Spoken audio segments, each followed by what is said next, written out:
18 horas. Notícias de Manaus, Amazonas, Brasil e do mundo. Agora na Mix. Legal, 6 horas em ponto em Manaus. Boa noite pra você sempre aí, hein? Na sintonia certa. Boa noite pra você, Karime Leão. Alô, Carlão. Boa noite. Boa. Obrigada pela sua companhia. Você sintonizado aqui em 100,7. Estamos juntos a partir de agora até às 7 da noite aqui no 18 horas. É claro, hein? Contamos aí com a sua participação. Interaja conosco aqui no 18 horas. O programa está à sua disposição. Mande aí a sua mensagem, o seu alô, o seu toque especial 994887592. Tá valendo, né, Karime? Exatamente, tá valendo também a sua participação para você que nos acompanha ao vivo pelo YouTube. Manda a sua mensagem de texto. A gente quer saber o que você pensa a respeito dos assuntos que a gente aborda aqui no 18 horas.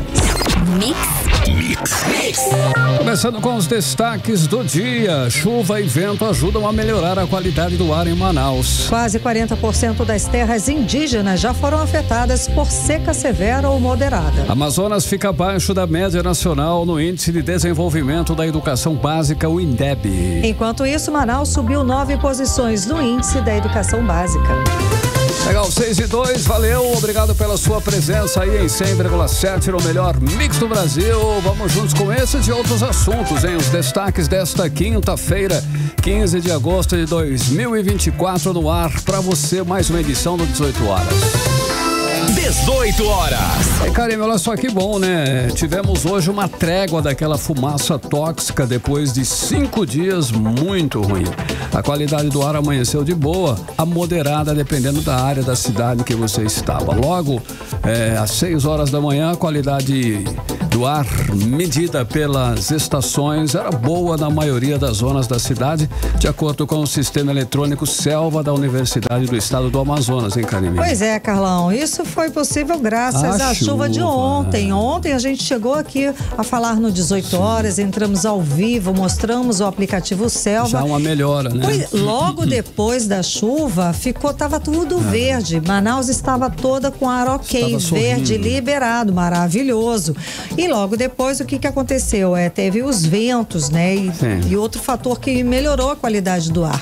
O vento ajudou aí a mudar a direção da fumaça. Mas, infelizmente, as queimadas, que é o que provoca toda essa confusão, toda essa poluição, elas continuam a todo vapor, principalmente no sul do estado. Karime, segundo dados do INPE, entre os dias 1º e 15 de agosto deste ano foram registrados aí 4.548 focos de incêndio, né, queimadas, um aumento de 261% em comparação ao mesmo período do ano passado. Vale lembrar que o Amazonas está em emergência ambiental devido aos focos de calor. Ao todo, 22 dos 62 municípios do estado estão nessa situação aí. Exatamente, Carlão. E durante o estado de emergência está proibida a prática de fogo com ou sem o uso de técnicas de queima controlada. O repórter André Meirelles, ele tem mais informações a respeito desse assunto. Vamos conferir. Diferente da situação que vinha se repetindo nos dias anteriores, Manaus amanheceu nesta quinta-feira com a qualidade do ar considerado boa, segundo o Selva, Sistema Eletrônico de Vigilância Ambiental. Na capital amazonense, a densa fumaça começou a ser registrada no último sábado e encobriu a cidade até a tarde dessa quarta-feira. Durante o período, os dados do aplicativo Selva mostravam que a qualidade do ar era péssima. O índice é o mais severo na escala da medição. Segundo o INMET, Instituto Nacional de Meteorologia, a forte chuva que caiu ontem em Manaus ajudou a dissipar a fumaça proveniente das queimadas que encobria a capital amazonense há cerca de 5 dias, como explica a meteorologista do INMET, Andréa Ramos. As queimadas que ocorrem não só no sul do Amazonas ou mesmo em outras partes e que podem, dependendo da direção do vento, chegar em Manaus, mantendo aquela atmosfera embaçada, com poluente em suspensão. Uma vez que haja chuva, faz essa limpeza, limpa e de alguma forma ameniza e melhora a qualidade do ar. Ainda segundo o INMET, de certa forma, a chuva melhora a qualidade do ar em Manaus, mas ela não resolve totalmente o problema das queimadas que assolam os municípios do interior do estado. De acordo com dados do INPE, Instituto Nacional de Pesquisas Espaciais, de ontem para hoje foram registrados 580 focos de incêndios no Amazonas. Os números preocupam, já que, dependendo da direção dos ventos, essa fumaça que prejudica a saúde do ser humano pode voltar a encobrir Manaus nos próximos dias. Mas, para conter o avanço das queimadas, o governador do estado, Wilson Lima, anunciou nesta quarta-feira algumas medidas que vão ser tomadas para enfrentar o problema. O incremento de mais 200 alunos soldados, com incremento de mais 85 de imediato, nós vamos partir aí para pelo menos 650 homens. A nossa ideia é fazer com que a gente, no período mais complicado da estiagem, no período mais intenso de focos de calor, a gente tenha mais ou menos 1.000 homens atuando nesses municípios que representam situações mais complicadas, situações mais difíceis do ponto de vista das queimadas. Também está nos planos do governo implantar brigadas de incêndio em 21 municípios que representam 95% das queimadas no estado.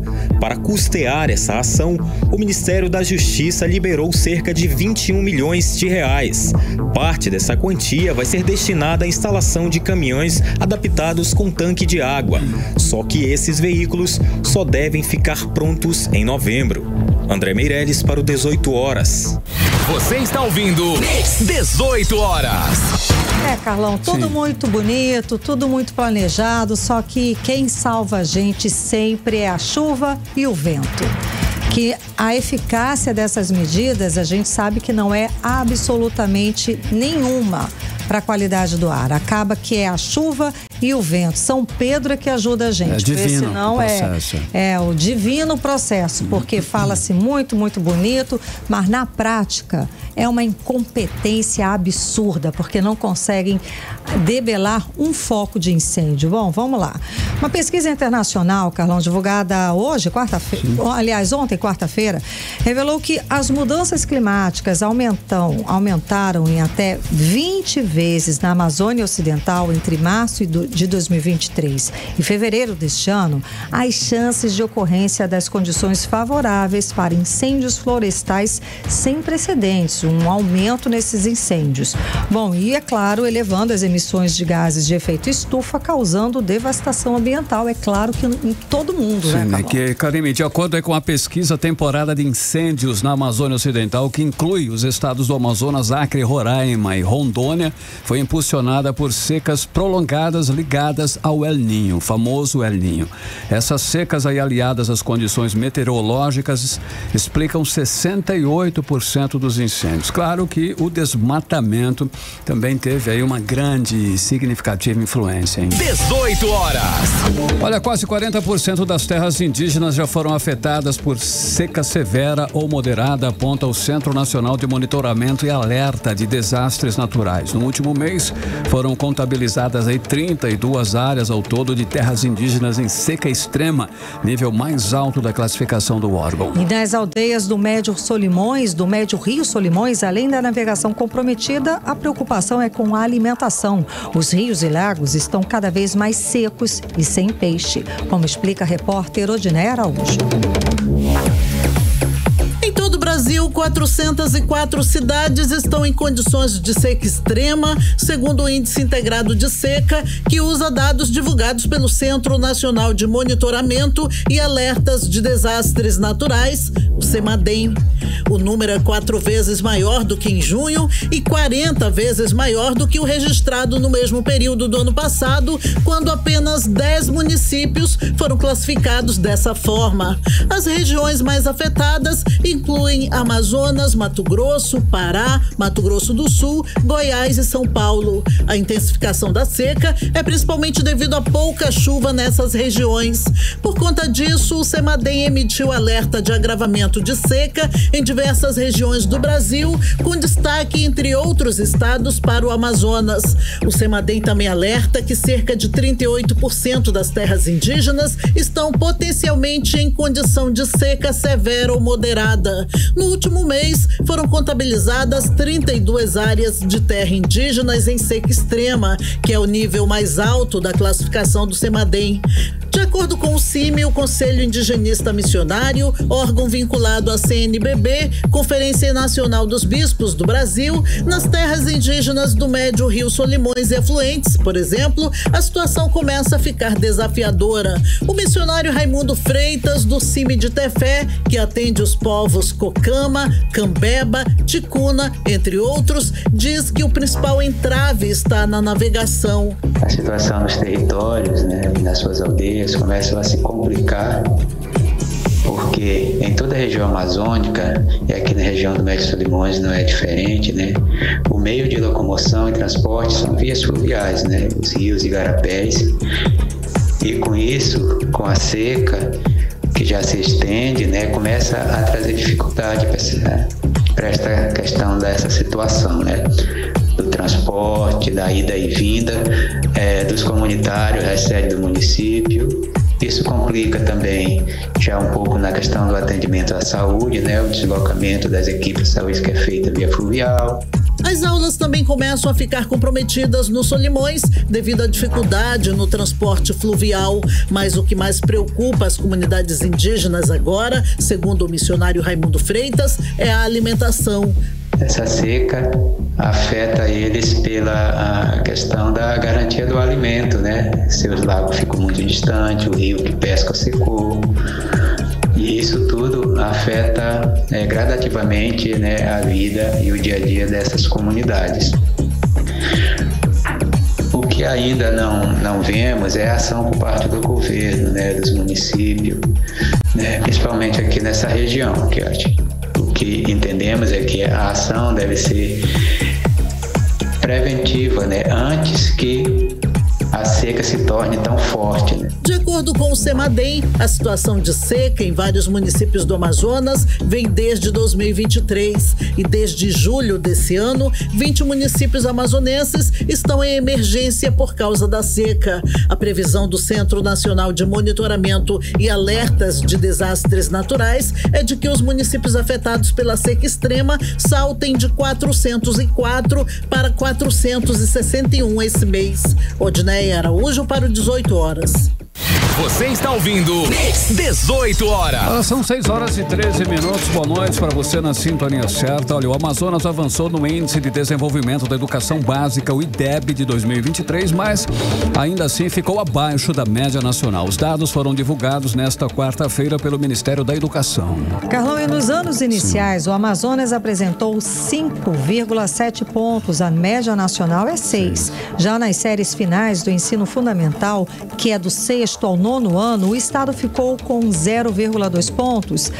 O menor índice, o menor do que o índice nacional, ou seja, ficou com 0,2 pontos a menos que o índice nacional. Mas o pior desempenho foi no ensino médio. O Amazonas ficou com a média de 3,8 pontos, enquanto que a média nacional foi de 4,3. Olha, o IDEB é calculado a partir dos dados do censo escolar e do sistema de avaliação da educação básica. A pontuação varia de 0 a 10. E quanto melhor o desempenho dos alunos e mais alto o número de aprovados, maior é o IDEB. E o estado vizinho ao nosso, aqui o Pará, foi o que teve o melhor desempenho. O estado subiu da 26ª posição em 2021 para a 6ª posição no ano passado. Em apenas 2 anos, o Pará conseguiu subir 20 posições. Já Manaus teve um bom desempenho no IDEB. A educação básica nos anos iniciais, 5º ano, atingiu 6,2 e nos anos finais mais um nono ano ficou com 5,2. O prefeito Davi Almeida comemorou esses resultados e anunciou que as escolas que atingiram as metas propostas pela Prefeitura de Manaus receberão o 14º e o 15º salários ainda no mês de agosto. O prefeito comemorou nas redes sociais e falou com a gente a respeito desse resultado histórico até para a cidade. Vamos ouvir. Nós saímos do 13º para o 5º e o 6º. A nossa meta com o nosso estudo, com o nosso planejamento em rede, é chegarmos em primeiro lugar. Nós vamos continuar trabalhando agora com o ensino de tempo integral, melhorando essa condição. O passe estudantil foi fundamental, a merenda escolar foi fundamental, a qualidade dos servidores foi fundamental. A gente fez a busca ativa, recuperou 10 a 12 mil alunos que estavam fora da sala de aula e isso nos dá a oportunidade de sermos remunerados pelo aluno na sala de aula. E a qualidade do aluno na sala de aula nos faz crer que esse é o caminho certo. 18 horas. Olha, o prefeito também destacou outro desempenho conquistado pela Secretaria de Educação de Manaus. Vamos ouvir. As séries iniciais dentre as capitais com mais de 2 milhões de habitantes, Manaus é o primeiro lugar. 18 horas. Agora em Manaus, 6 horas e 16 minutos. Vamos falar dos bastidores da política local com Cíntia Brink, que já está aqui com a gente. Enfim, Cíntia, os candidatos a prefeito e vereador vão poder começar as campanhas e pedir votos já a partir da meia-noite de hoje, né? Depois de meia-noite está valendo. Foi dada a largada, é isso. Que bom. Finalmente. Boa noite, Karime. Boa noite, Carlão. Carlão tá animadíssimo pra esse momento, né? Tá 3, 2, 1. Feliz ano novo. Não, campanha eleitoral valendo. É isso aí, 16. Parece que não chegava, né? Mas hoje foi o último dia pra fazer lá a candidatura. Todo mundo já tá com a candidatura colocada desde ontem, pelo menos entre os prefeitos de Manaus. E, como o Karime falou, agora é dia 16, a partir da meia-noite. Tá liberado falar vote em mim. Tá liberado, algumas coisas estão liberadas. Tem muita coisa liberada, na verdade. Você pode adesivar carros, você pode pedir voto. Só não vai ter ainda na TV e rádio. A propaganda eleitoral TV e rádio ainda não vai rolar, só a partir do dia 30. Mas tá aí pertinho, né? Já estamos no clima aí total de eleição. E o esperado para hoje é justamente isso, que adesivo em carros, 00:30, o prefeito Davi Almeida já avisou que vai ter adesivaço aí, né? Pode fazer propaganda em calçada, pode colocar carro de som, tudo isso tem limitação, tá, gente? Pode colocar na calçada, ok, desde que não tem toda uma legislação, né? Sim. Também não é assim, de qualquer jeito. Pode ter carro de som, mas tem hora, tem onde pode andar, tem volume, tem tudo isso é colocado, assim. Pode fazer distribuição de... De santinho, né? Distribuição daqueles panfletos, daquelas... Você pode ter bandeiraço. Sim. Agora pedágio, fazer ali os faróis, né? Parar no farol, fazer, né? E distribuir os papeizinhos e tal, com número, propostas e tudo mais. Já pode falar número... Não, agora não. A partir de meia-noite. Né? Pode falar número, pode fazer tudo isso. Só o que a gente não vai ver agora, reforçando, é TV e rádio, que passa a ser dia 30, semana que vem. Pois é, você tem algum detalhe a mais sobre essa questão da campanha TV e rádio? Se já tem alguma situação? Sabe uma coisa? Hoje teve sessão do TRE, né? Tribunal Regional Eleitoral aqui do Amazonas. E teve uma questão que eu nunca tinha me atentado, mas o PSOL e Rede, que é uma federação, eles estavam questionando, querendo esclarecimento sobre como é que pode ser a foto na urna. Por quê? Tem candidatos deles, a vereador, que são indígenas. Então eles querem usar os adereços indígenas que tem a ver ali com a cultura e tudo mais. Legal. Só que tem uma questão de focar, né? Pode usar, desde que você não esconda o rosto, que o eleitor tem que conseguir visualizar seu rosto. E basicamente isso, você não pode esconder o rosto, e esse adereço que estará em você, ele tem que fazer sentido com você. Não adianta você querer dizer agora que você é indígena, que não sei o quê, e aí se transvertir disso. Você tem que ter um histórico que justifique isso. Eu fiquei na dúvida, sabe de quem? Mas aí não tem a ver exatamente com a gente, mas tem a ver com a eleição, acho que dá pra eu falar aqui. Pablo Marçal, ele tem usado um boné com um M, né, lá em São Paulo. Um boné ele com tem um usado um boné, eu não sei do que... E aí? E aí, como é que fica na urna? Será que ele pode ir pra urna com boné? Aí, pode. Desde que não tampe o rosto. Desde que o eleitor consiga visualizar que ele é ele. Aí, então, é de Marçal, né? É de Marçal. O Nunes falou que é de mentiroso, mas aí ele falou que não tem nada a ver com Marçal, não. Enfim, São Paulo a coisa tá animada. Tá animado por lá, diga lá. Exatamente. Então agora o que a gente vai ver acho que ficaremos mais no clima eleição, não só nós que somos imersos nesse assunto desde sempre, mas Manaus estará discutindo mais eleição. Queira ou não, né? Ela vai ser convidada, intimada a isso, já que vai estar em todos os lugares. Vai ouvir sem querer, assim. Não, mas é importante, gente. Claro. O eleitor, o cidadão tem que cumprir o seu papel, é lógico. Olha, nós temos o destino da cidade, nós né? temos registrados 832 candidatos a prefeito e vereador só Manaus, tá? Só Manaus. Aí você imagina essa galera nas ruas pedindo voto, com o seu santinho, com sua bandeira, com tudo mais. A cidade... O seu jingle, né? Aquele jingle que fica, né? Tá vindo esse momento, eu não tinha lembrado. Carlão adora, né? Gente, pra ele é Natal, adoro. Né? Ele tá tão empolgado, adoro. Então mas é isso, muito legal. E também rende muito meme, né, Carlão? Sim. É muita gente nesse intuito aí de se candidatar, de eleger e tudo mais. Então agora a gente vai poder acompanhar de perto, né? Começou, vai ser dada a largada. Agora a Blink, a gente estava falando da sabatina, né? Promovida pelo UOL e Folha de São Paulo. É verdade. Já teve do Marcelo Ramos e hoje estava marcada do Amon Mondel. Mas parece que não rolou. O que aconteceu? Não rolou. O que acontece é que a Amon Mondel perdeu o voo. Ele não conseguiu. De novo. Ele saiu de Manaus e iria para São Paulo, mas algo aconteceu aí no meio do caminho que ele não conseguiu embarcar. E por isso ele perdeu o voo. É uma pena porque a gente queria assistir, né? Ver ali a sabatina. Interessantíssimo, claro. É legal ter uma sabatina de alguém de fora também. Apesar... Um olhar de fora, né? Apesar de... Eu acho que a gente perde de não ter uma pessoa que conhece a nossa região, a nossa realidade, os concorrentes e tudo mais.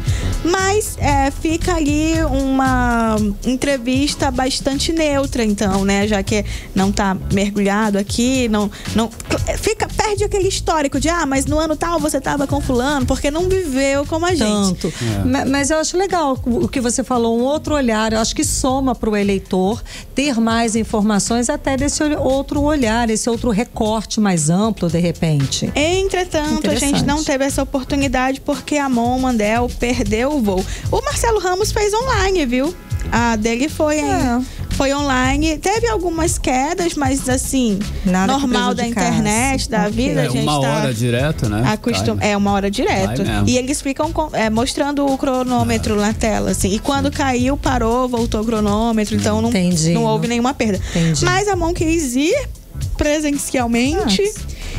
E não rolou. Amanhã é Davi Almeida. Vamos esperar que ele vá, porque, né, sempre que você tem a oportunidade de ver uma sabatina de alguém que pretende ser seu prefeito, no caso de Davi continuar nesse cargo, pra gente é muito rico, porque a gente vai entender o que de fato está acontecendo, ele dá explicação, enfim.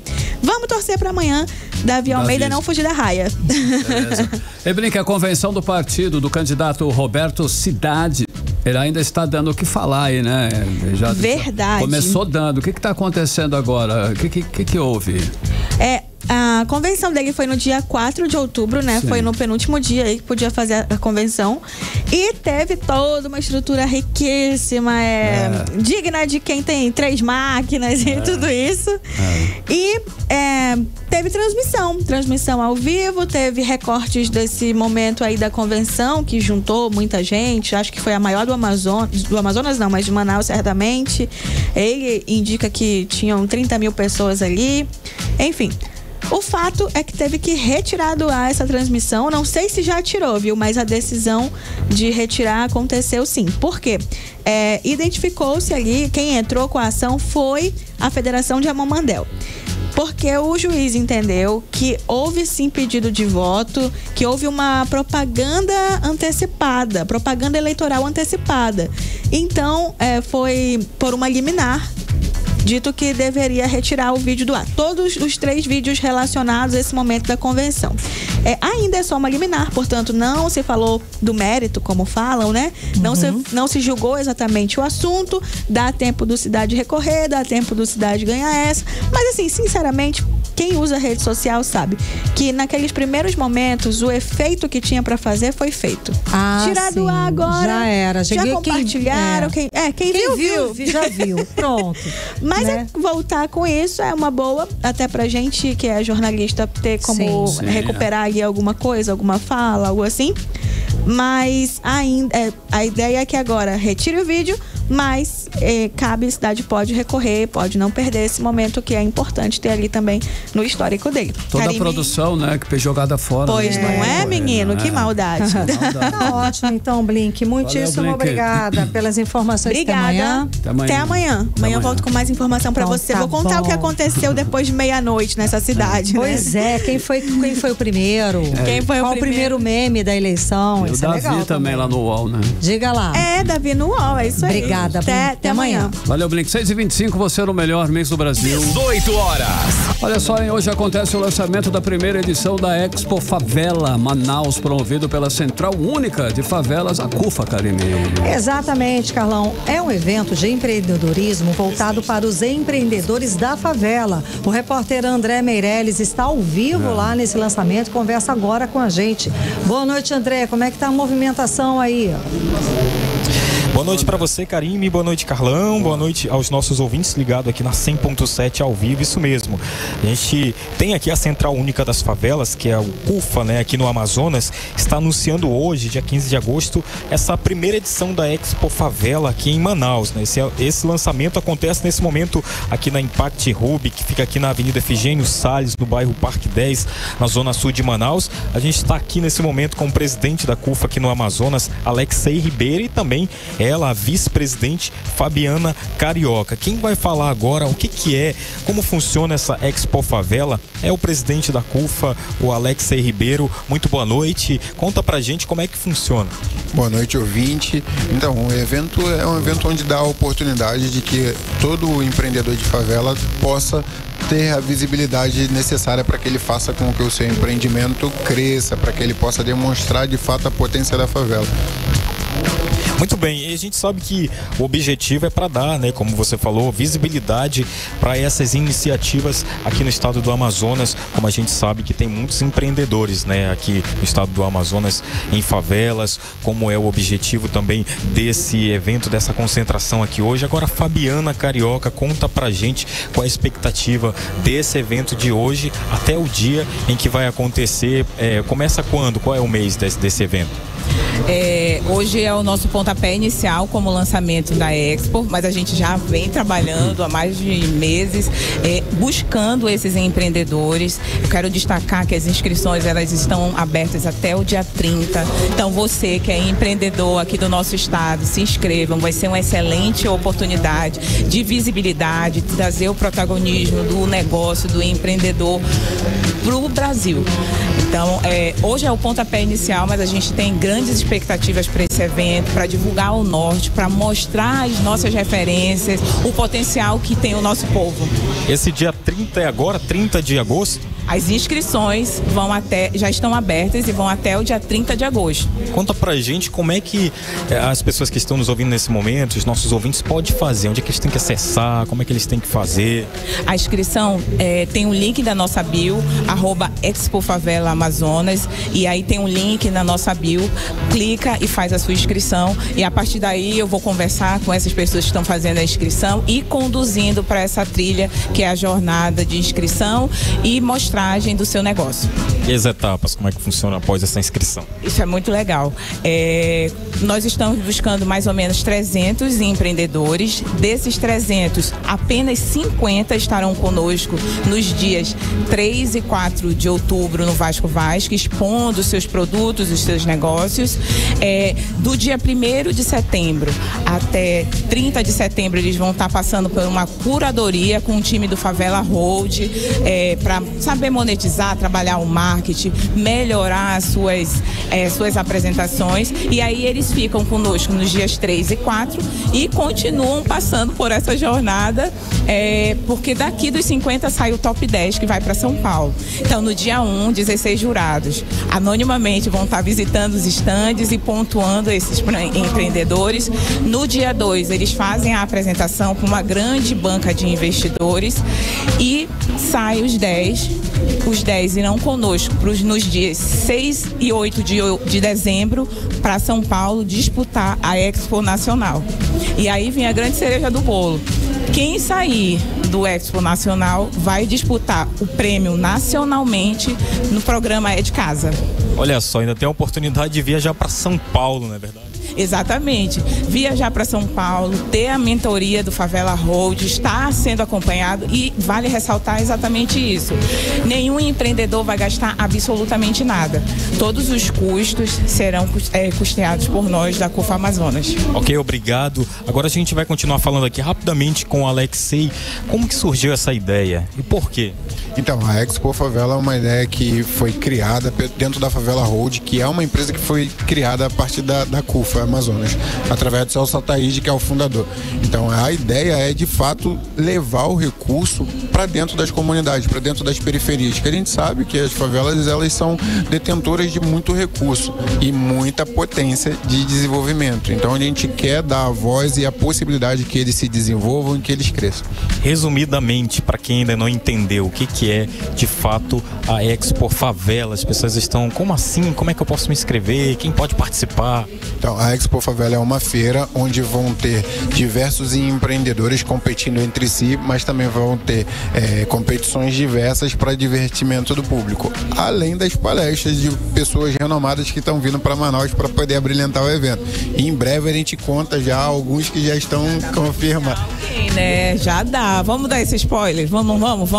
Fique à vontade, fale aí primeiro. Atrações, vamos nessa? Então a gente tem... Peraí. Karime, Carlão, ouvintes, vai ter um spoiler aqui das atrações de como vai ser, porque aqui a gente é a rádio oficial do evento, a Mix. Vamos lá. Fabiana falando aqui. Um painel, uma atração nacional, a gente tem o MV Bill, já está confirmado. A gente tem também o Wendel Pinheiro, Caê Guajajara, que está aí despontando no cenário musical, e muito mais atrações nacionais aí para o Expo. Olha só, muito obrigado, Fabiana, Alexei. Olha só, Karime e Carlão, a gente ainda recebeu aqui um spoiler, né? Muito legal desse evento aí que vai acontecer nos dias 3 e 4 de outubro, então tá confirmado nesse momento, né? Eu volto com vocês. Muito obrigada pelas André. Informações, André Meirelles, e sucesso cada vez maior para a CUFA, principalmente hoje, no lançamento da primeira edição da Expo Favela Manaus. Obrigada, André. Boa noite. Agora 6h32, você no melhor Mix do Brasil. 18 horas. Olha, continue aí, 100,7. Daqui a pouquinho você confere aqui no 18 horas. Jovens entre 10 e 14 anos foram as maiores vítimas de violência contra a mulher no Amazonas. Detalhes, você confere em instantes aqui. 18 horas. E agora, conferindo a previsão do tempo, previsão para amanhã. Amanhã, sexta-feira, Karime. Já. Vamos lá, tempo e temperatura, Karime Leão. Previsão do tempo. Segundo informações do Climatempo, para esta sexta-feira, a previsão é de sol e aumento de nuvens de manhã com pancadas de chuva à tarde. À noite, o tempo fica aberto, a mínima prevista de 25 graus, a máxima pode chegar a 35 graus. As chances de chuva são de 5% e a umidade relativa do ar fica entre 47% e 93%. Olha, o nosso Rio Negro baixou 18 centímetros, isso mesmo que você ouviu, 18 centímetros de ontem para hoje, foram 18 centímetros de uma vez só, Karime Leão. Meu Deus, vai secar. Tava 10 10, agora está em 18. Essa foi aí a maior descida deste ano. Na manhã de hoje, o nível das águas no Porto de Manaus era de 23 metros e 45 centímetros acima do nível do mar. 18 horas. Olha, atenção, hein, para esse dado que é um dado, inclusive, absurdo. As jovens entre 10 e 14 anos foram as maiores vítimas de violência contra a mulher, Carimilhão, no Amazonas no último ano, de 10 a 14 anos. Terrível, Carlão, terrível. Essa faixa etária de 10 a 14 anos, ela representa 28,4% dos casos notificados. O levantamento é da Fundação de Vigilância em Saúde do Estado e foi divulgado hoje, como explica o repórter André Meirelles. Jovens entre 10 e 14 anos foram as maiores vítimas de violência contra a mulher no Amazonas no último ano, segundo o boletim divulgado nesta quinta-feira pela FVS, Fundação de Vigilância em Saúde do Amazonas. Segundo os dados do órgão, essa faixa etária representa 28,4% dos casos notificados, seguido por mulheres entre 20 e 29 anos, que representa 19,1%, e entre 15 e 19 anos, que representa 15,5%. Dentre os tipos de violência, os crimes contra a dignidade sexual contra adolescentes abaixo dos 14 anos são os mais recorrentes, cerca de 43% dos casos. A gerente da FVS, Tatiana Araújo, explica quais lugares mais aconteceram as agressões, apontadas por cerca de 62% das vítimas. As principais violências, que é a violência física, sexual e psicológica. Essa mulher, ela vem sofrendo essas violências dentro da sua própria casa, através das pessoas que deveriam protegê-la, como um parceiro íntimo ou um conhecido. Agosto marca a campanha de combate da violência contra as mulheres, representado pelo Agosto Lilás, e neste ano é lembrado como os 18 anos da Lei Maria da Penha. No Amazonas, em 2024, a campanha tem como tema Feminicídio Zero, nenhuma violência contra a mulher deve ser tolerada. André Meirelles para o 18 horas. Você está ouvindo 18 horas. Agora são 6 horas e 36 minutos. Você era o melhor mix do Brasil. Olha só, em Paz denunciam falta de professores na Escola Estadual Tenente Coronel Cândido José Mariano, o CMPM 5 em Manaus. De acordo com denúncias feitas para o 18 horas, faltam professores em diversas disciplinas, comprometendo o aprendizado dos alunos, Karine. Carlão, ainda segundo essa denúncia, os pais levaram a questão à pedagoga da unidade. Segundo ela, a pedagoga, a própria Secretaria de Educação do Estado está colocando dificuldades com relação a esses professores. Vamos entender melhor esse assunto agora com Odinei Araújo.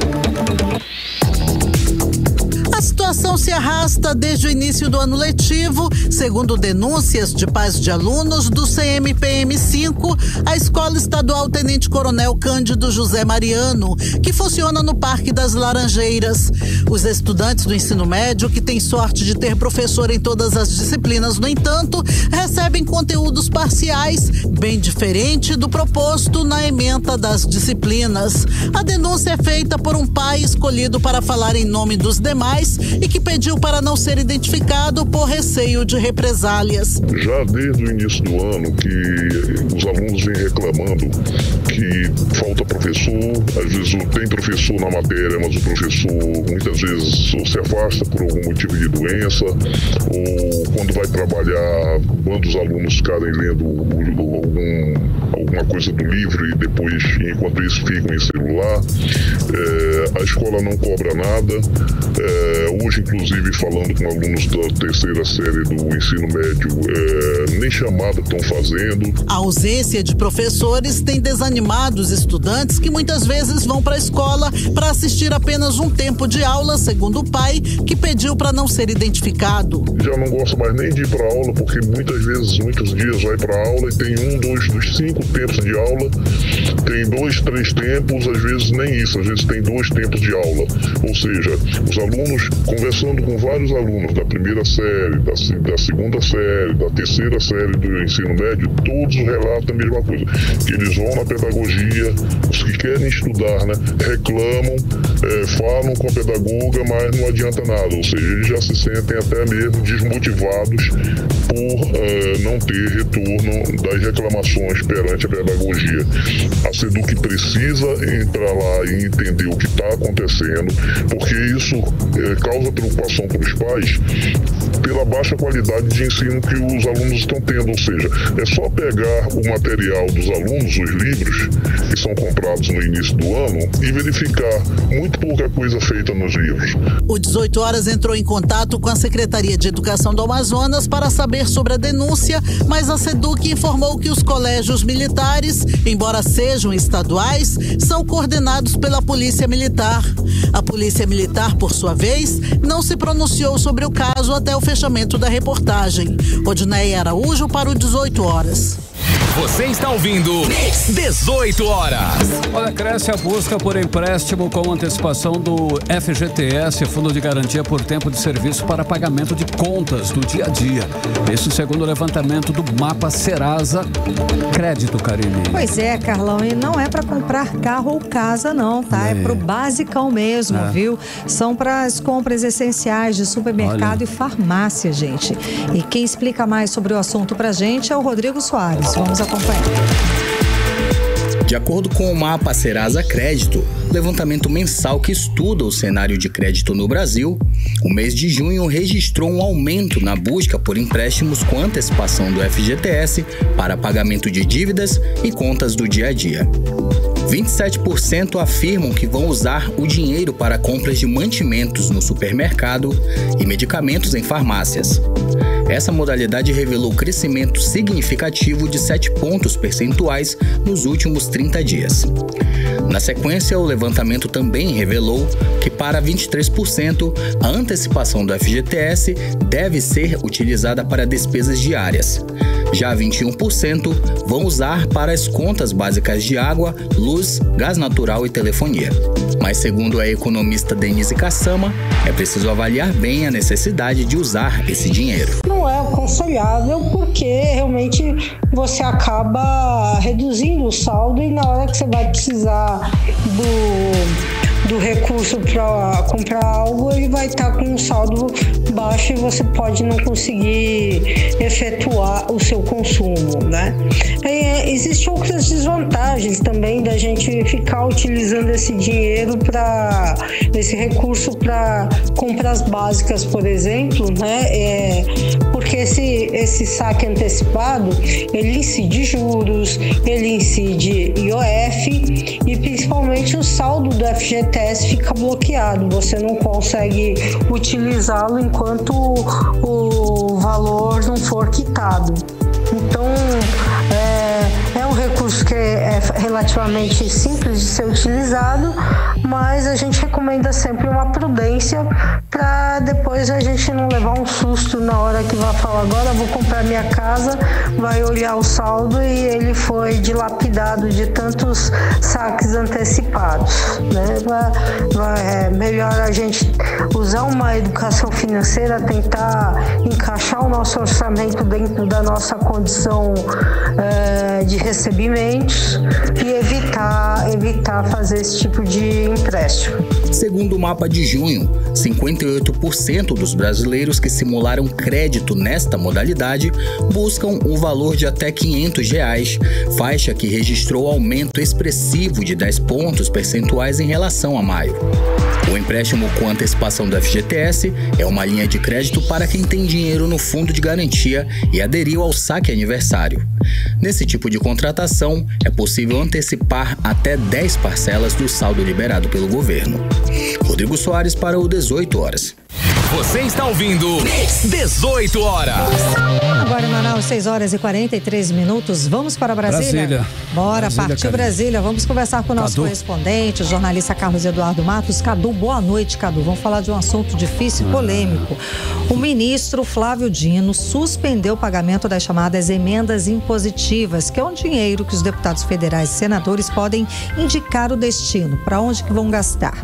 Bom, agora esse recurso vai ficar suspenso até que o Congresso aprove leis que garantam mais transparência na fiscalização desse dinheiro, tá? Agora, então, resumo da ópera, Cadu. As prefeituras, governos e entidades simplesmente não vão receber, é isso? Esse dinheiro está suspenso, está empacado, guerra de braço aí em Brasília. Cadu, conta mais. É isso mesmo, Karine. Não vai cair dinheiro na conta de ninguém, de seu ninguém, Karine. Boa noite para você, minha querida. Boa noite, Carlão. Boa noite, ouvinte do 18 horas. Karine, quem nos acompanha sabe que essas emendas parlamentares são um buraco negro no orçamento público, né? E quando mexe nelas, aí vira briga. E é o que está acontecendo nesse momento, um cabo de guerra entre o STF e o Congresso Nacional. Se alguém falou de harmonia entre os poderes, eu não lembro, viu? Karine, o ministro do Supremo, Flávio Dino, que dias atrás já havia mandado suspender o pagamento das chamadas emendas PIX, lembra? Há 2 semanas atrás, eu acredito. Ele foi mais fundo dessa vez, nesse buraco negro. Ele mandou suspender o pagamento das emendas impositivas. O que são essas tais emendas impositivas? Na Constituição, Karine e Carlão, está lá escrito que todos os parlamentares, individualmente, têm direito a um micropercentual do orçamento público para eles designarem como quiserem, né, conforme as suas orientações políticas, partidárias, enfim. Ou seja, é recurso público, mas são os parlamentares que mandam. O governo tem a obrigação de cumprir o que os parlamentares estão pedindo. Por isso, são chamadas ali de emendas impositivas, porque são deles e eles que mandam. Acontece que tempos para cá, ultimamente, desde Eduardo Cunha para cá, essas emendas impositivas viraram uma bagunça, principalmente no que se refere à fiscalização. E aí, Flávio Dino, que tem lá, que faz parte da bancada, né? Dizem, né? Dizem que ele faz parte de uma bancada do governo, mas enfim, tô brincando, tá? O Flávio Dino, ele mandou suspender o pagamento dessas emendas impositivas até que o Congresso aprove leis, como você disse, que garantam mais transparência e criem mecanismos mais eficazes de fiscalização, ou seja, o governo não está conseguindo fiscalizar para onde vai o dinheiro dessas emendas. Seria o mínimo, né? O governo não manda para onde vai, ele não apita para onde vai, mas pelo menos ele tem que saber para onde foi, né? Tem que saber quanto dinheiro, quanto tem que ser devolvido, enfim. Vocês acham que eles vão concordar em criar mecanismos? Tá, o Carlão já até respondeu, não. Mas Cadu, isso é um escândalo absurdo. Estamos novamente falando de dinheiro público. É meu dinheiro, seu dinheiro, é o dinheiro do contribuinte. A gente paga muito em taxa, não tem buraco negro, não. E não se sabe. Isso é absurdo, isso é um escândalo. Um exemplo claro. Você é mãe de uma filha, a sua filha. Você dá um dinheiro para ela, digamos R$200, R$300 para ela sair na noite. R$300 é uma grana considerável, né? Você vai perguntar no mínimo quando ela chegar, olha, o que você fez, você gastou, vai pro shopping, o que você comprou? Pelo menos um mínimo você vai perguntar, alguma coisinha. O que você fez? Comprou o quê? Foi aonde? Sem se intrometer muito na vida dela, vai ali, perguntar, e ela não vai dizer, ela pelo menos vai dizer, olha, eu comprei uma calça, comprei uma camisa, comprei alguma coisa e tal, fui no shopping, comi alguma coisa. O parlamentar não quer saber disso, ele quer o dinheiro na mão e não quer nem dizer para onde foi. Não quer dar satisfação para a sociedade e para quem paga o imposto, para quem é dono desse dinheiro. Exatamente. Isso é uma vergonha, gente. É uma vergonha. Gostei do Flávio Dino, Cadu, que o Flávio Dino, ele transita no legislativo, é isso? Ele tem um pé lá, né? Ele foi senador, né? Ele foi senador. Aquilo que a gente discutiu na época quando ele estava sendo sabatinado. Ele era do político e era do judiciário. Ele é professor, ele era do governo, né? Então tem um quezinho aí, viu? Eleitoral nessa história. Concordo contigo. Boto essa grande interrogação para os senhores pensarem. Agora, por essa razão, o Carlão, o Congresso Nacional virou lá o canhão para o STF. Em reação, aí veio a reação, que os caras não vão ficar parados. Os parlamentares, eles rejeitaram ontem um pedido de crédito extraordinário no valor de 1 bilhão e 300 milhões para recompor o orçamento do Poder Judiciário no ano que vem. Tá tendo a votação... Pesa. Tá tendo a votação do que vai ser prioridade e o que não vai ser lá na comissão mista e passou, colocaram na votação o dinheiro que vai para o Poder Judiciário, no crédito extraordinário, não era obrigatório. Então eles foram lá e rejeitaram. Vocês querem? Estão trancando aqui, eu vou trancar o de vocês também. E aí mexeu com o bolso dos dois lados. É guerra declarada, né? Então, o presidente da Câmara hoje, qual foi a repercussão hoje? O presidente da Câmara e do Senado, Arthur Lira e o Rodrigo Pacheco, juntamente aí com 10 partidos, PP, Republicanos, PSD, União Brasil, PSD e o PT junto, entraram aí com um pedido de suspensão da decisão do ministro Flávio Dino, que é uma decisão monocrática, porque se trata aí de 8 bilhões de reais que os governos, as prefeituras, as entidades vão deixar de receber. Tem um lado social? Claro que tem, né, gente? Mas tem um viés político que grita mais. Sim. Estamos em época de eleição, a partir de amanhã, e esses recursos certamente iriam dar uma azeitada na campanha dos candidatos apoiados pelos deputados e senadores. Ou seja, Karime, os parlamentares preferem brigar para liberar o dinheiro, para devolver o dinheiro, em vez de começar a discutir logo uma proposta para melhorar a fiscalização do dinheiro. Devagarzinho, esse tatu vai saindo da toca. Você é otimista. A discussão é grande, vamos ver como é que fica essa queda de braço. Ao mesmo tempo que rola a eleição, vai ter essa briga aí. Beleza. Vamos contar. Karime e Carlão. Cadu, você que está em Brasília, está acompanhando de perto nessa situação aí com relação a todos esses assuntos. Venezuela continua em crise. Agora o presidente Lula, ele diz que não reconhece aí a vitória de Maduro e sugere novas eleições, inclusive presidenciais lá na Venezuela. Cadu, o que você tem para dizer sobre isso? É verdade realmente isso? Eu não entendi muito bem. É uma alternativa, talvez possa isso acontecer, mas aí depende de um acordo, né? Talvez o Nicolás Maduro tem que tirar a cola da cadeira dele, né? Porque ditador jamais vai deixar o poder, né? Hoje, o presidente Lula deu uma entrevista para uma rádio do Paraná. Ele está lá entregando obras, anunciando recursos, e ele participou de uma entrevista, e nessa entrevista ele citou o governo de coalizão. Essa alternativa, ela tem sido usada, Carlão, para resolver crises políticas em alguns países ao longo da história, né? Como teve crise na Alemanha, Itália, Portugal, Suécia, Grécia, enfim. Nesses países foram criados governos de coalizão para tentar arrefecer a crise política internacional. E nessa entrevista, Carlão, que foi concedida hoje para o radialista João Barbieri, ele disse que o Lula, o presidente Lula, ele disse que ainda não reconhece a vitória de Nicolás Maduro, porque, segundo ele, Maduro tem muitas respostas para dar ao Brasil e para o mundo. Então eu trouxe aqui para a gente ouvir um trecho da fala do presidente. Vamos ouvir. Eu mantenho relações com a Venezuela desde que eu tomei posse em 2002. Tive muitas relações com o Chávez. A Venezuela era um país que o Brasil tinha um superávit de 4 bilhões de dólares por ano. Sabe? E essa relação ficou deteriorada porque a situação política está ficando deteriorada na Venezuela. Eu conversei pessoalmente com Maduro antes das eleições. A transparência do processo eleitoral dele e a legitimidade do resultado era o que iria permitir a gente continuar brigando para que fosse suspenso as sanções contra a Venezuela. É importante que a gente tenha alguém para analisar o quê? As atas das eleições. O que nós queremos é que o Conselho Nacional que cuidou das eleições, sabe, diga publicamente quem é que ganhou as eleições, porque até agora ninguém disse quem ganhou. Quem não gosta do Maduro diz. Então o senhor não reconhece, sabe, que o Maduro seja o presidente eleito do... Ainda não. Ele sabe que ele está devendo uma explicação para a sociedade brasileira e para o mundo. Ele sabe disso. Nós estamos tentando trabalhar a possibilidade de ver se encontra uma saída. Você tem várias saídas. Ou você fazer um governo de coalizão. Sabe? Fazer um governo de coalizão, convoca a oposição. Cara, muita gente que está no meu governo não votou em mim. 18 horas.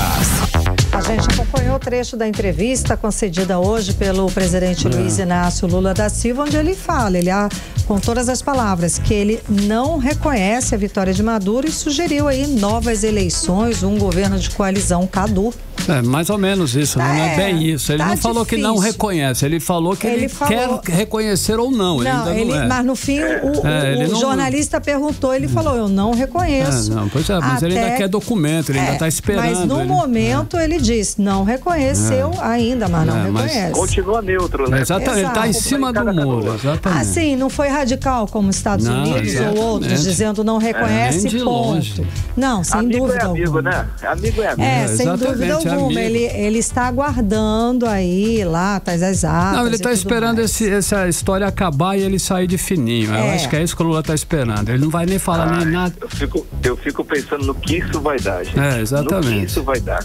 Olha, Karine e Carlão, hoje o Celso Amorim, que é o assessor da presidência do Brasil para assuntos internacionais, ele disse que o presidente Lula vai conversar de novo com o presidente dos Estados Unidos, Joe Biden, para falar de novo sobre a crise na Venezuela. Por que falar de novo sobre esse assunto, meu Deus?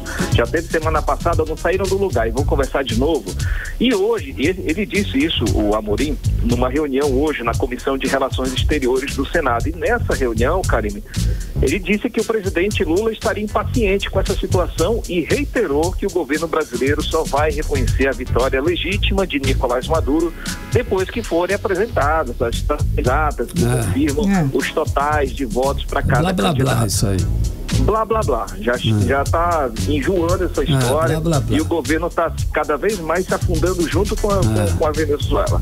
Carlão e Karine. Cadu, traz pra gente os outros destaques do dia, Cadu. Bora lá, de rapidinho, gente. Eu destaco para vocês o avanço da PEC da anistia no Congresso Nacional, viu? Ontem à noite, a PEC foi aprovada no Senado em 2 turnos de votação. Karine, a gente lembra que a PEC da anistia, como o próprio nome diz, ela perdoa as multas aplicadas pelo TSE nos partidos que não cumpriram as cotas de raça e de gênero, né? As multas aí estão chegando a 324 milhões de reais. E além do perdão da dívida, a PEC cria uma espécie de refis para que os partidos financiem outras multas que não vão ser perdoadas nessa PEC. E aí são mais 300 milhões de reais que vão poder ser divididos em dezenas de parcelas. É uma mãe essa PEC, né? E para variar, como os partidos tomaram muita multa, os parlamentares mudaram também as regras sobre as cotas para negros, pardos e mulheres. Da nossa bancada, Karine, da bancada do Amazonas, só quem votou foi o Eduardo Braga. E ele votou sim pela aprovação nos 2 turnos da PEC da anistia. Omar Aziz e Plínio Valério não registraram voto. Agora, essa matéria passou com muita facilidade por causa de um acordo entre os partidos. Todos eles aí estão juntos, interessados no perdão da dívida. E agora a matéria segue para promulgação, que deve acontecer nos próximos dias. Como o processo eleitoral já está começando amanhã, creio que essas mudanças já sejam só para as eleições próximas, né? Lá para 2026.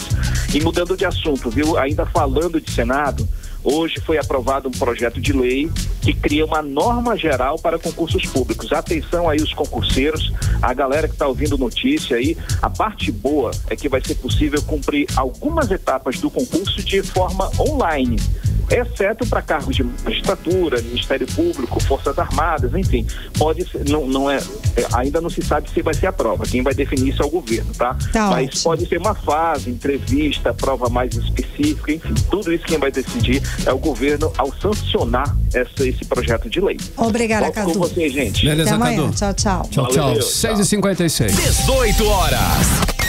Economia.